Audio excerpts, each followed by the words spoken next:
materi mengenai konsep dasar dan aspek negara. Namun sebelum masuk ke dalam materinya, izinkan kami memperkenalkan diri terlebih dahulu.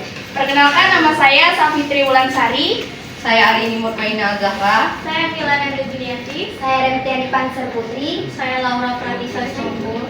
Saya Miriam Nurkadila. Dalam materi ini kami akan menyampaikan mengenai definisi negara, unsur negara, tujuan dan fungsi negara, sifat-sifat negara, dan juga bentuk negara. Yang pertama yaitu mengenai definisi negara. Negara sendiri merupakan alat dari masyarakat yang mempunyai kekuasaan untuk mengatur hubungan-hubungan manusia dalam masyarakat dan menertibkan gejala-gejala kekuasaan dalam masyarakat. Adapun definisi negara menurut para ahli nih teman-teman. Yang pertama yaitu menurut Roger Hasseltau. Beliau menjelaskan bahwa negara adalah agen atau kewenangan yang mengatur atau mengendalikan persoalan-persoalan bersama atas nama masyarakat.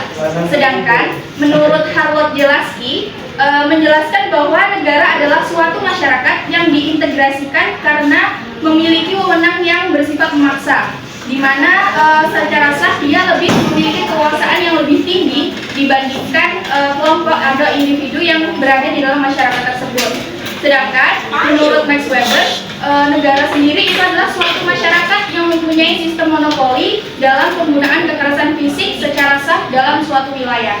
Jadi dari tiga para ahli ini, kelompok kami menyimpulkan bahwa negara itu juga dapat disebut sebagai suatu lembaga atau organisasi yang memiliki kekuasaan tertinggi untuk mengatur kehidupan masyarakat dalam suatu wilayah untuk mencapai kepentingan bersama.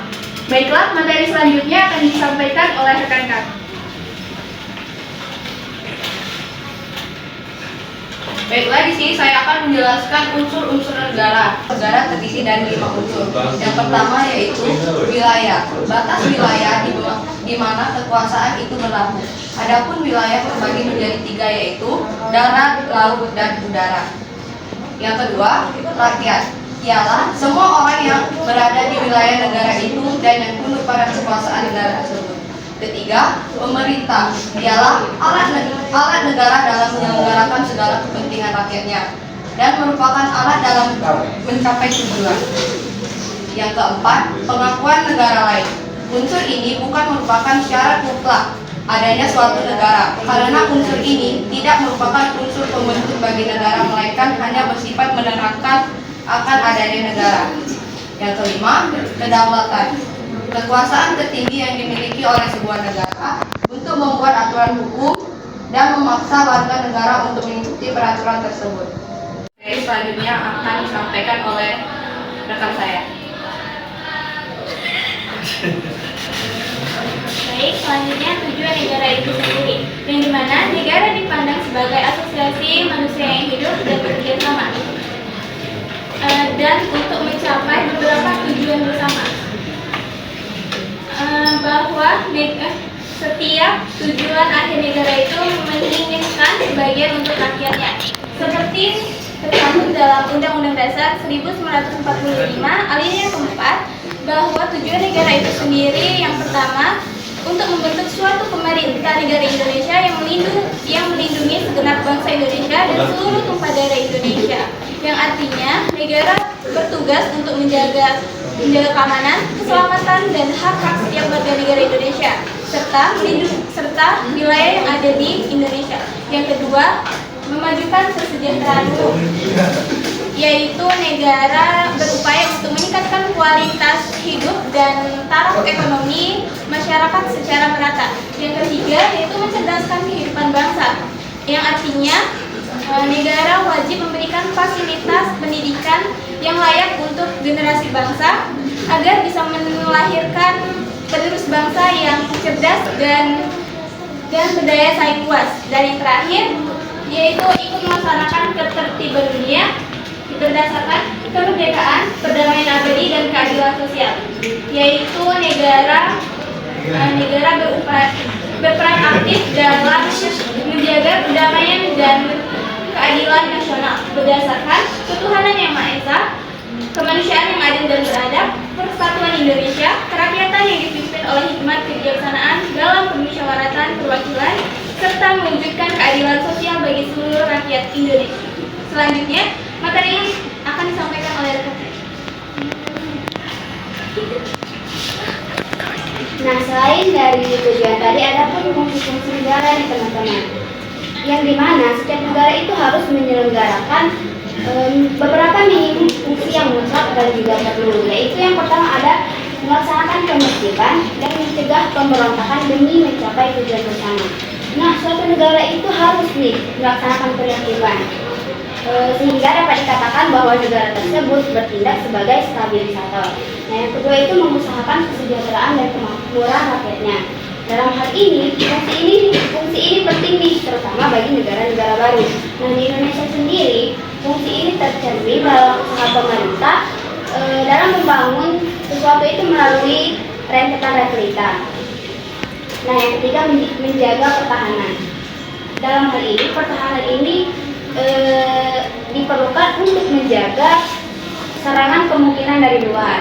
Untuk itu negara dilengkapi dengan alat-alat pertahanan. Dan yang keempat itu menegakkan keadilan. Dalam konteks ini, keadilan ini dilaksanakan melalui badan-badan peradilan. Selain dari empat tadi, ada pun fungsi negara menurut ahli nih teman-teman, yaitu menurut Charles E. Merriam. Dia menyebutkan 5 fungsi, yaitu pertama ada keamanan eksternal. Apa itu keamanan eksternal?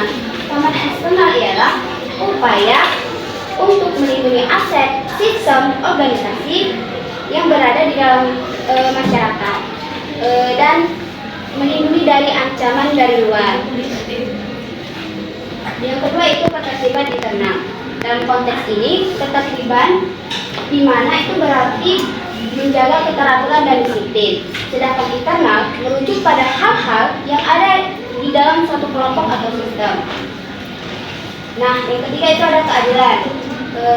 Umumnya yang kita ketahui, keadilan ialah suatu hak seseorang untuk mendapatkan atau diperlakukan secara adil, sama rata atau tidak berat sebelah. Nah, dan yang keempat itu kesejahteraan umum. Kesejahteraan umum ini adalah kondisi di mana kualitas hidup dan kualitas hidup masyarakat itu terpenuhi secara merata. Nah, yang kelima itu kebebasan. Dalam konteks ini, kebebasan ialah hak atau kemampuan individu dan kelompok untuk memilih atau bertindak, berpikir, berbicara sesuai keinginan mereka sendiri tanpa adanya paksaan, penindasan atau pengekangan dari pihak lain. Selanjutnya, materi selanjutnya akan disampaikan oleh rekan saya.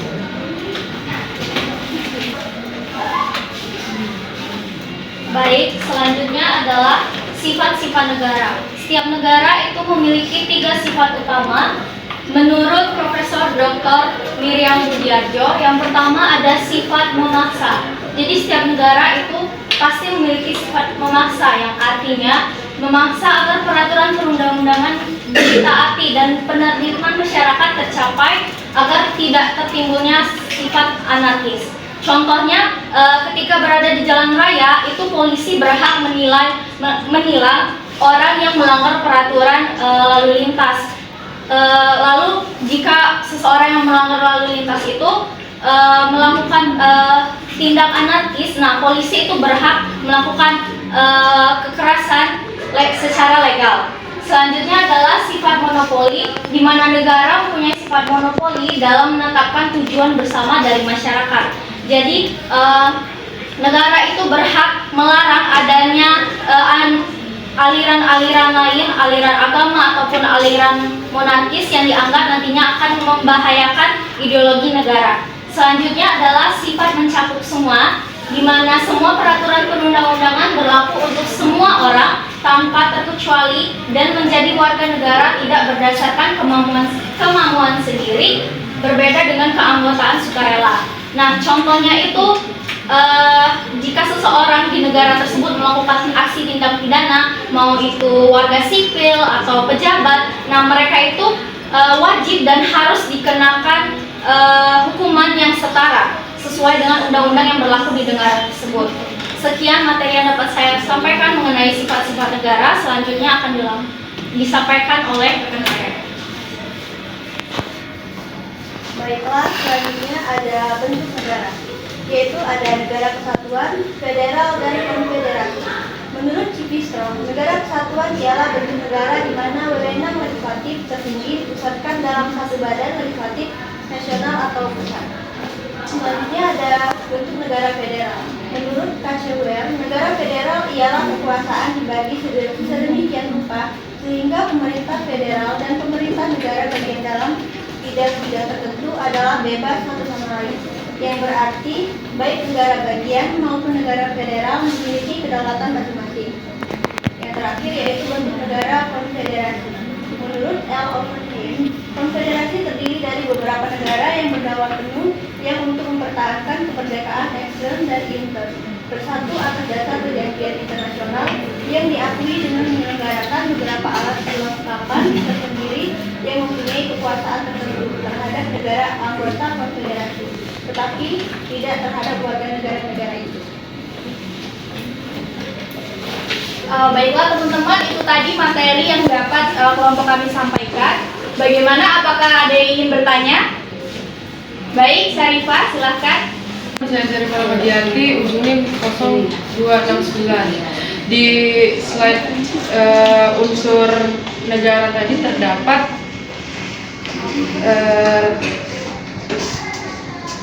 wilayah, rakyat, pemerintah.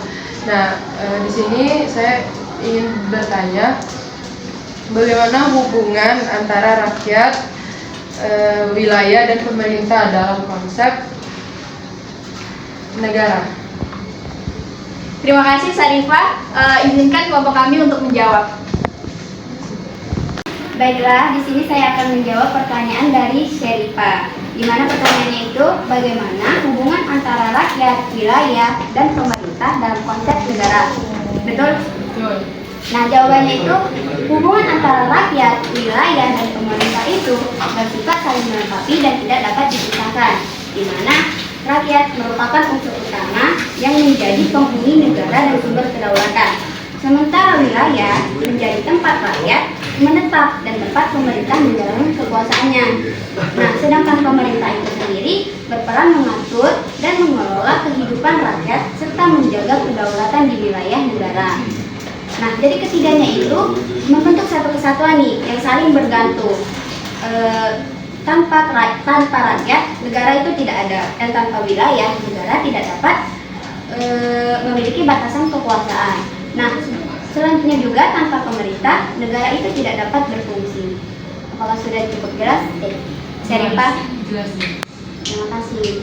Yang ingin bertanya, apakah sudah cukup untuk materinya?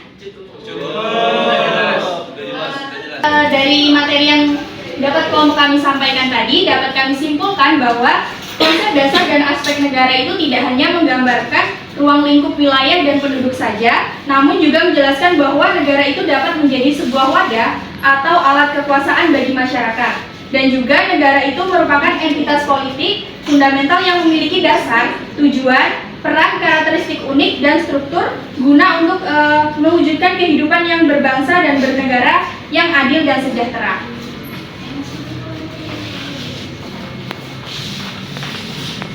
Baiklah teman-teman, itu saja materi yang dapat saya dan kelompok kami sampaikan. Kurang lebihnya kami mohon maaf, kami akhiri. Wassalamualaikum warahmatullahi wabarakatuh. Waalaikumsalam warahmatullahi wabarakatuh.